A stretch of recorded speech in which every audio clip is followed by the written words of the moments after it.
Mis amigos de Telemundo.com, estamos con Vicky, con Marisol. ¿Para qué las voy a presentar? Ustedes ya las conocen. Qué momentos subirse al escenario, presentar ese premio tan especial. ¿Qué sintieron?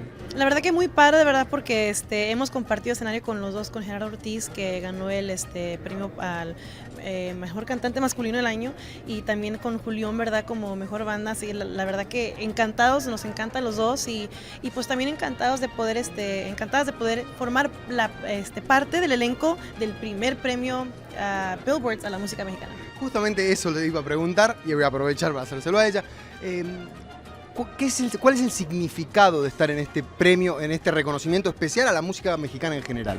Fíjate que es muy importante porque nuestros compañeros, ¿verdad? Estamos como nosotros ahí trabajando muchísimo. Yo creo que es muy bonito, ¿verdad? Que habemos muchísimos de grupos, banda, de regional mexicano, y es bonito que nos pongan atención nada más a nosotros. Hay que ser poquito egoísta de vez en cuando. Y por supuesto, amigos de Telemundo, amantes de la música, ustedes quieren ver esto, el HTC de Sprint.